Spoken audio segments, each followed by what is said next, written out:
जब अखबार और न्यूज चैनल की खबर सत्ता में बैठे हुक्मरान के प्रोपेगेंडा का हथियार बनकर रह जाए तो बहुत जरूरी होता है खबर की तह तक पहुंचना। जरूरी होता है राजनेता के मंसूबों को समझना। न्यूज चक्र एक ऐसा शो जो सत्ता में बैठे हुक्मरानों के मंसूबों तक पहुंचता है। एक ऐसा शो जो जनता को उंगलियों पर कठपुतलियों की तरह नचाने वाले राजनेताओं की नब्ज को भी टटोलता है।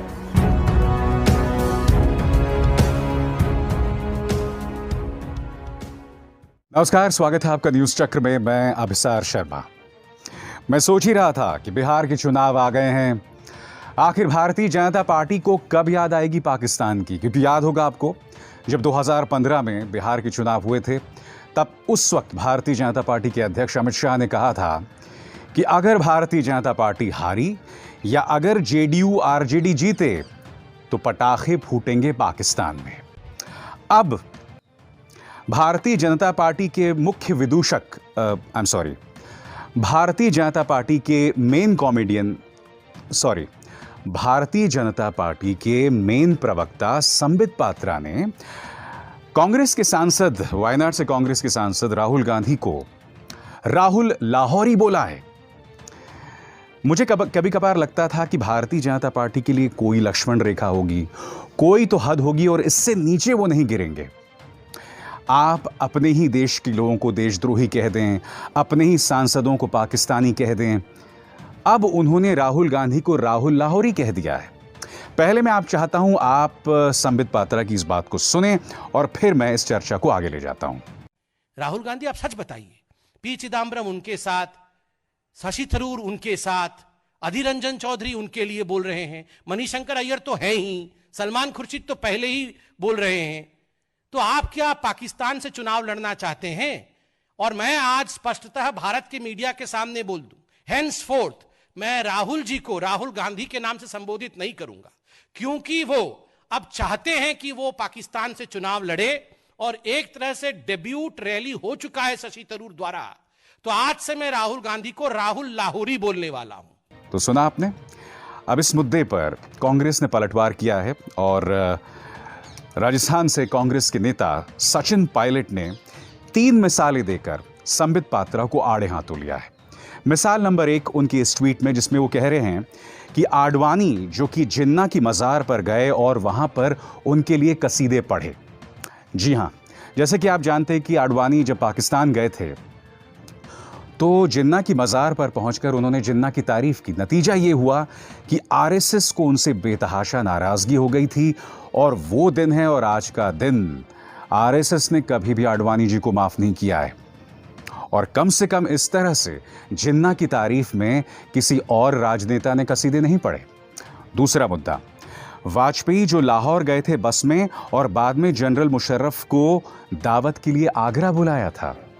जी हाँ, हमें नहीं भूलना चाहिए कि किस तरह से उन तस्वीरों में जब देवानंद, शत्रुघ्न सिन्हा और अपने मंत्रिमंडल के साथ पूर्व प्रधानमंत्री अटल बिहारी वाजपेयी लाहौर पहुंच गए थे और उसके बाद विश्वासघात पाकिस्तान ने हमारे साथ किया था करगिल करके। मुझे याद है जब अटल जी वहां पहुंच गए थे तो उस वक्त पाकिस्तानी हुक्मरानों के हाव भाव से मुझे लग रहा था कि अटल जी क्यों गए हैं, क्योंकि जिस गर्मजोशी के साथ अटल जी गए थे उस गर्मजोशी के साथ पाकिस्तानियों ने स्वागत नहीं किया। उस वक्त पाकिस्तान के जनरल परवेज मुशर्रफ ने उन्हें सलामी तक नहीं दी थी। इस तरह से अटल जी की तौहीन की थी। बाद में वो ये भी कहते हैं सचिन पायलट कि मोदी जो कि नवाज शरीफ के ग्रैंड डॉटर की शादी में पहुंच गए थे वहां पर बिरयानी खाने। जी हां, ये दूसरी मिसाल थी जब भारतीय जनता पार्टी का कोई प्रधानमंत्री बेधड़क पाकिस्तान पहुंच गया। और यहां पर तो प्रधानमंत्री नरेंद्र मोदी ने अपने विदेश मंत्रालय से मशवरा नहीं किया। मैं नहीं जानता कि उन्होंने किससे मशवरा किया। और फिर आपको याद होगा किस तरह से हमारे सैनिक बेस पर हमला होता है और आईएसआई को निमंत्रण दिया जाता है।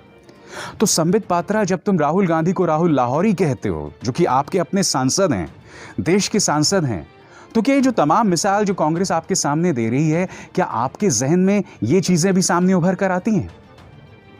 बात यहां नहीं रुकती।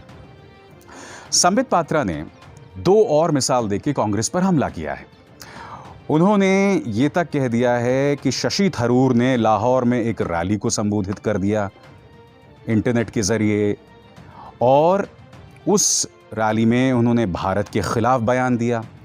दूसरी बात उन्होंने ये कह दिया कि कांग्रेस ने एक ऐसे शख्स को टिकट दिया है जो शख्स जिन्ना की तारीफ कर रहा था। अब ये दोनों में ही बहुत दिक्कत है, मैं आपको बताता हूं क्यों। मगर सबसे पहले मैं चाहूंगा कि आप संबित पात्रा का ये बयान सुने। आप याद करिए, आज से लगभग 4-5 दिन पहले आप सभी ने एक बहुत महत्वपूर्ण न्यूज दिखाया।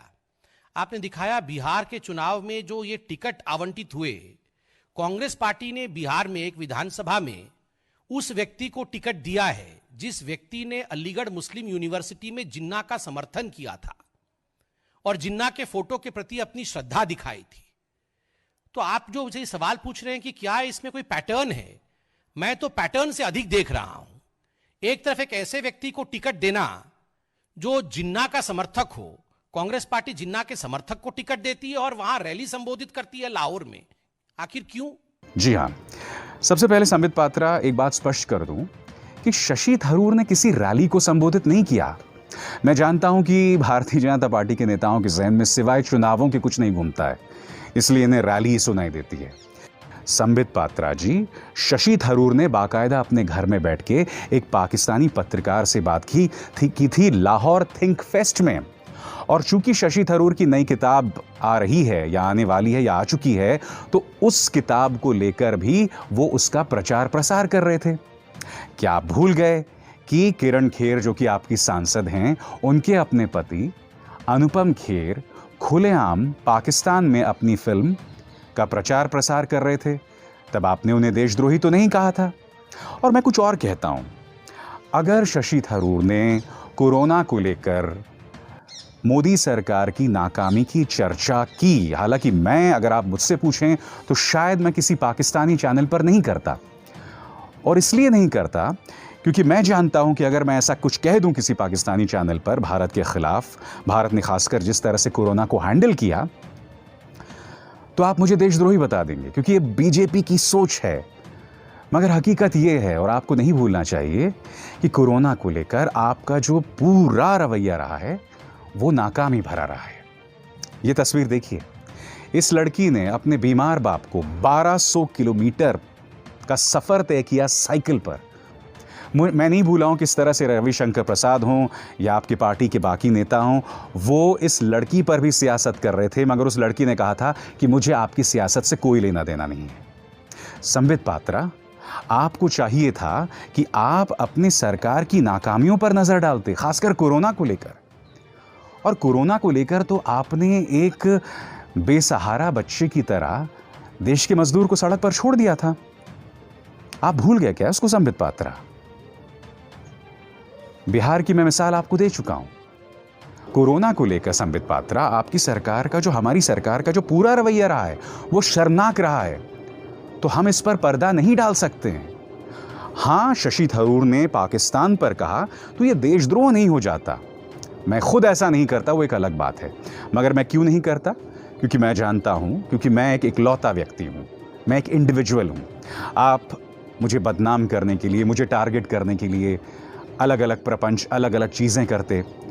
शशि थरूर एक सांसद हैं, उनके पीछे एक पॉलिटिकल पार्टी है, वो कह सकते हैं, मैं नहीं कह सकता, इस देश में कई और लोग नहीं कह सकते। मगर कोरोना को लेकर आपकी जो नाकामी थी, आप उस पर पर्दा नहीं डाल सकते। अब दूसरे मुद्दे पे आते हैं। यह शख्स आपकी स्क्रीन पर मशकूर उस्मानी, इसे टिकट दी गई है बिहार से। अब मशकूर उस्मानी के बारे में यह फैलाया जा रहा था कि यह बंदा जिन्ना का समर्थक है। कार्यक्रम की शुरुआत में मैं आपको बतला चुका हूं कि किस तरह से लाल कृष्ण आडवाणी पाकिस्तान पहुंचकर जिन्ना की मज़ार पर उनकी तारीफ करते हैं। यही नहीं, जसवंत सिंह ने तो बाकायदा एक बड़ी मोटी सी किताब लिखी थी जिन्ना पर। उसे भूल गए संबित आप? बताइए। और जसवंत सिंह तो आपके पूर्व विदेश मंत्री, पूर्व वित्त मंत्री भी थे। तो क्या आप इसे इतनी आसानी से भूल जाते हैं संबित?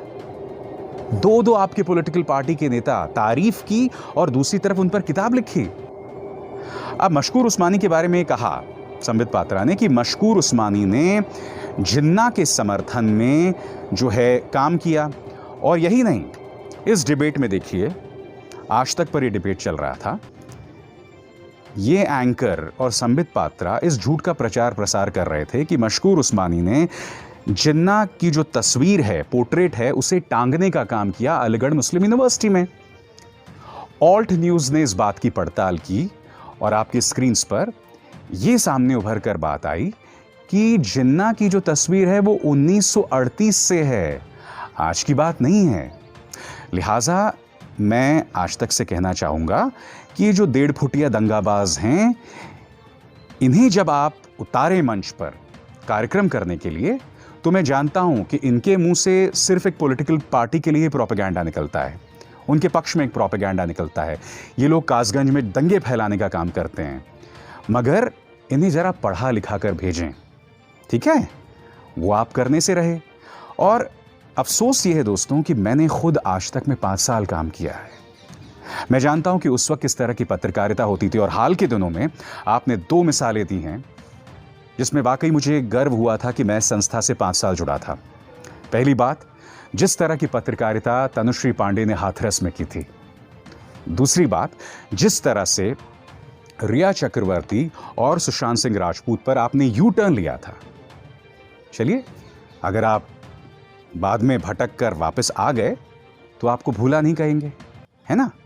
क्योंकि जैसे ही एम्स की रिपोर्ट आती है और उस रिपोर्ट में यह कहा गया होता है कि सुशांत सिंह राजपूत की हत्या मर्डर नहीं थी बल्कि सुसाइड थी और उन्हें जहर नहीं दिया गया था, उसके बाद आज तक ने एक यू टर्न लिया था, और इन दोनों ही कदमों के लिए मैं उनकी तारीफ करता हूं।